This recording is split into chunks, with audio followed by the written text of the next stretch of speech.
This week, my main YouTube channel crossed 150,000 subscribers. And on this episode, I'd like to share 3 important lessons that I've learned through my journey on YouTube. I'll give you some insight behind my channel and some inspiration for your own. It's all coming up in just a minute.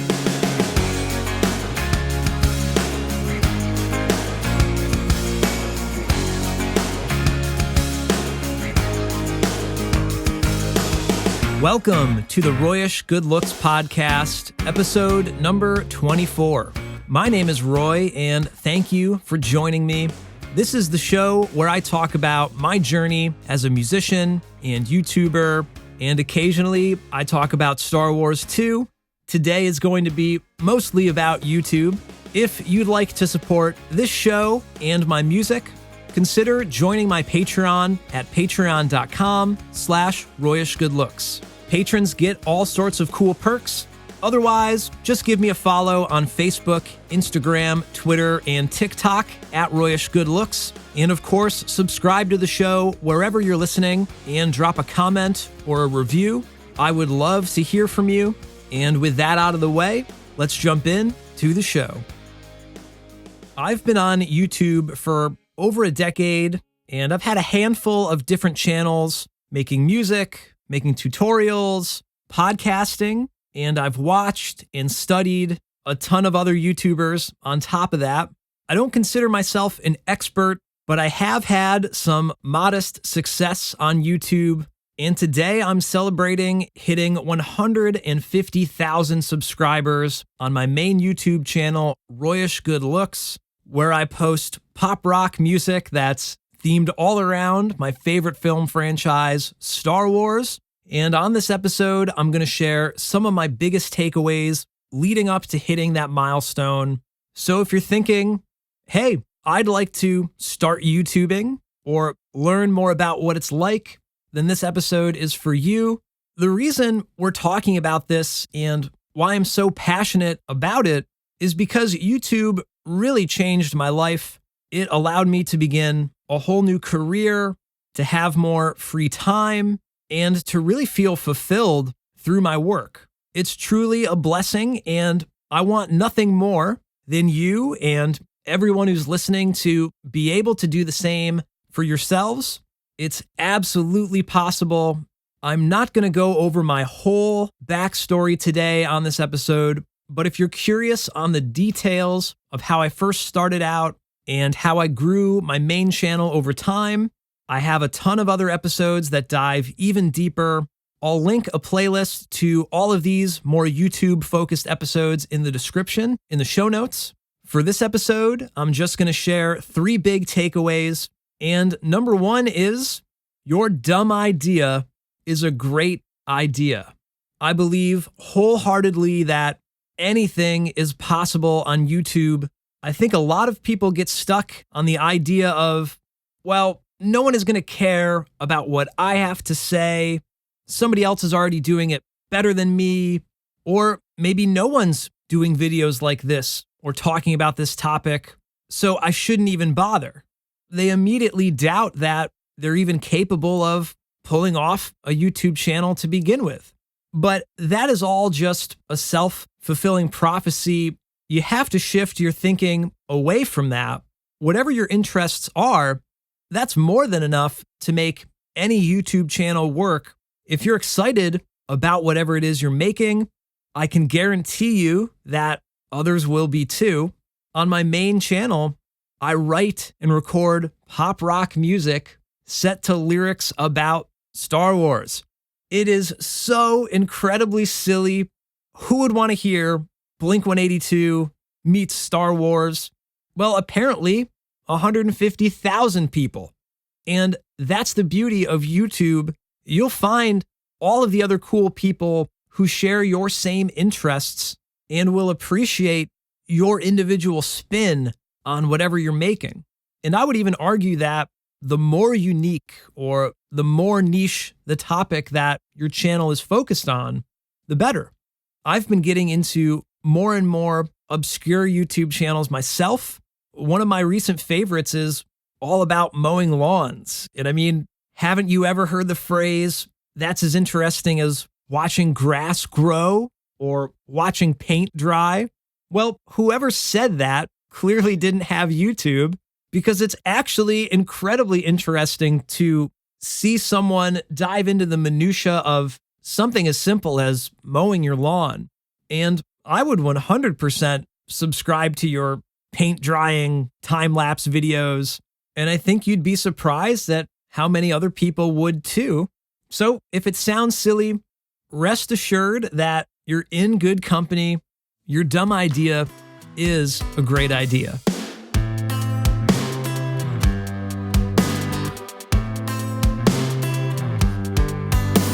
Number 2, once you have an idea that you're excited about, don't plan on being an overnight success. Don't expect to go viral. And definitely don't compare yourself to another channel that's been doing it for a while. When I first started posting to YouTube, I thought every single thing I posted deserved to have a ton of views. I'd think, hey, I made this thing. I'm so proud of it. I worked so hard on it. It's just as good as everything else that's out there, and therefore, it's gonna get a lot of views. And immediately after posting a new video, I would refresh the page and watch the view count like I was John Hammond in Jurassic Park. Come on, come on, come on, little one. Come on. And when you do that, you never seem to see a number that satisfies you. And I know this because I still do it to this day, and I'm sure you will too. It's hard to ignore the stats. Getting caught up in the numbers sucks. It's especially rough when you're first starting out. Oh wow, 2 views and 0 comments. But if your first few videos aren't taking off, that is completely normal. You have to crawl before you walk.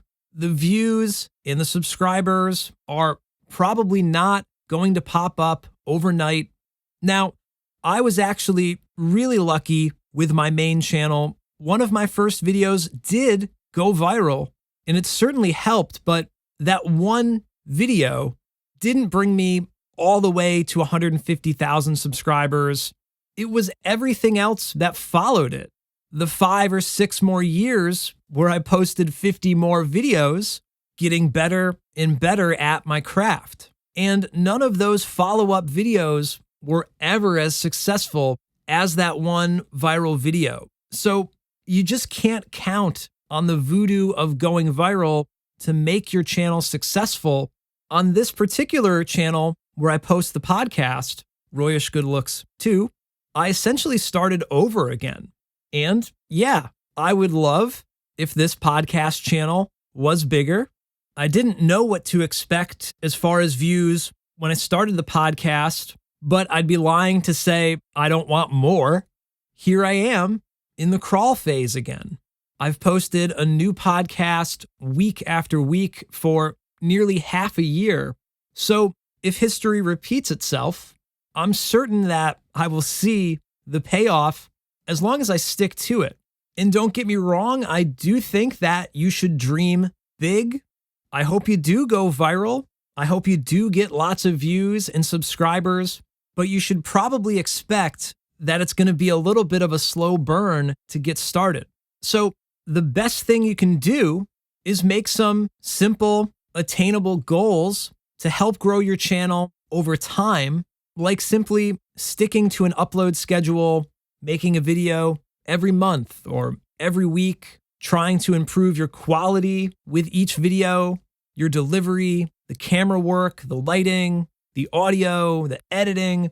I know these are obvious things, but that's the trick. There is no secret. It's a matter of putting in the time, in the effort.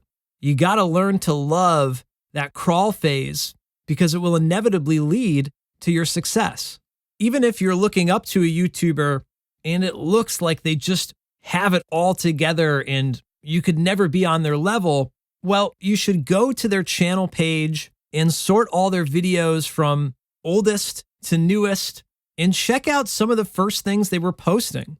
You're going to find 2 things. One, is that they probably have posted a lot more videos than you realize. They've been doing it for a while, but also those first videos probably do not compare at all to where they are now. Again, I know it's obvious, but I find it really inspiring to see where other creators started because it puts it all into perspective. We're all human, and we all got to start somewhere.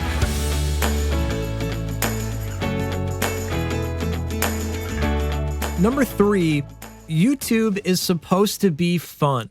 You should make videos that get you excited, that you're passionate about, that you have fun making. The co-founder of Apple, Steve Wozniak, has the perfect mindset when it comes to having fun with your work. I spent a long time in my life with skills just building little devices for fun. For fun is one of the key things, because that drives you to think and think and think and make it better and better and better than you ever would if you're doing it for a company. Build things at first for yourself that you would want.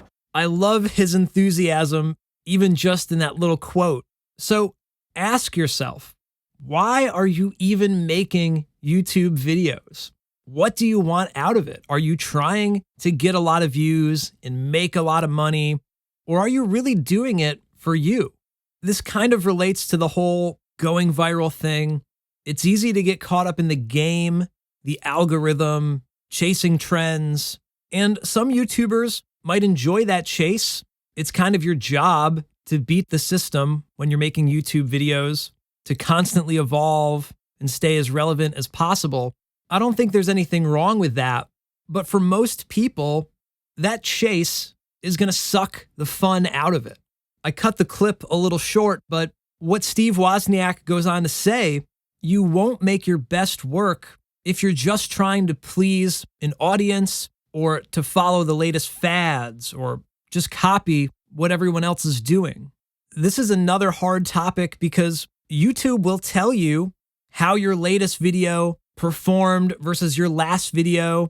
It essentially encourages you to make videos that perform well, which is helpful unless it's encouraging you to make videos that you don't actually want to make.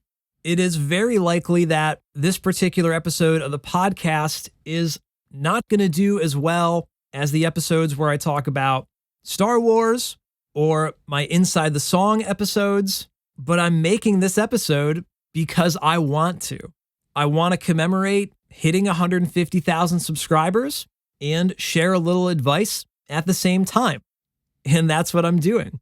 So I'm kind of breaking the rules, but that's part of the fun. On my main channel specifically, I don't even upload regularly. Last year, I released 6 videos, roughly 1 every other month, but I never scheduled any of them. And so far in 2021, I've only released 2 videos.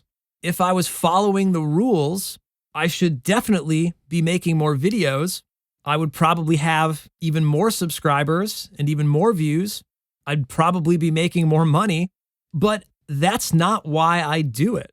I do what I feel like. What made you yell out that remark? I do what I feel like. That's marvelous. I couldn't have put it better myself. I do what I feel like. The bigger your channel gets, the more you'll feel this external pressure to make more videos or make certain types of videos. But if you aren't enjoying it, if you aren't proud of your work, you got to remember that you don't have to follow the trends. If that means taking time away from making videos, which literally every YouTuber does at some point, that's totally okay. If that means you start making different stuff than you started out making, that's okay too. In the end, I'm certain that your intentions will show through in your work. If you aren't feeling it, your work is going to suffer, and people are going to see that. But if you're enjoying the process, your work is going to be better for it, and people will enjoy it that much more. So as your channel grows, I hope you remember why you started in the first place, to try and tap into that inner child and get back to having fun with your channel. Fun is one of the key things, so always try to have fun. The main thing is fun. And So now let's answer some Q&As about YouTube. The Real Golden Llama asks, knowing what you know now, what would you have done differently? Were there any opportunities you jumped on too early or one you skipped but wish you took? Yeah, this is a great question. Everything makes sense in hindsight, so I think things worked out pretty well, but there is one massive mistake that I think I made very early on with my main channel, Royish Good Looks. I had a massively viral video, and then I posted nothing for 6 months. I can only imagine how things would have shaped up if I was able to have the courage to post anything following that up. I didn't post a thank you video. I didn't make any new music. I was just completely stunned and frozen in place. I also didn't have any kind of YouTube mentor. So I should have found somebody else that had already been through that same scenario and maybe gotten some advice as to what I should have done. If I just ripped the Band-Aid off and started posting more music, I think that would have cued people in like, okay, they're posting more and more, so maybe I should subscribe. I think when you just have one video and it goes viral, if there's nothing else on the channel, then probably a significant amount of people just leave. There's no reason to subscribe because it doesn't look like it's active. Unfortunately, I didn't have any great ideas at the time of what I should post next. So that's why I was saying, if you can have some sort of a routine, at least you'll have a fighting chance when one of your videos does go viral. You'll see all that traffic spill over to the rest of your channel. That's kind of an interesting exercise no matter where you are with your channel. What would you do if one of your videos got 1 million views? Anything is possible, so maybe start preparing for that. All right, if you're enjoying the podcast and you'd like to show your support, consider signing up for my Patreon page. Patrons get all sorts of cool perks, like ad-free episodes of the podcast. You can ask me anything through Q&A threads every month. YouTube, songwriting, recording, Star Wars, anything. Everyone gets an answer, and I might even answer you on the show. I'll send you unreleased bonus songs every month. This month's bonus song is Baby Yoda, the acoustic version. If you're a creative person yourself, I'll check out your art, music, podcast, whatever you make, and give you my personal feedback. And you can even get your name listed as a producer on new podcasts and new videos. It's a whole community, and I would love for you to be a part of it. Plus, you'll be helping support this show and my music. If that sounds cool to you, sign up at patreon.com/RoyishGoodLooks. Otherwise, just give me a follow on Instagram, Twitter, Facebook, and TikTok at Royish Good Looks. Join our private Facebook group called Royish Good Looks. And whenever you're listening to the podcast, share the episodes in your feeds and tag me. I really appreciate the help. I can't do it without you. So thanks for listening today, and I'll talk to you on the next episode. Take care.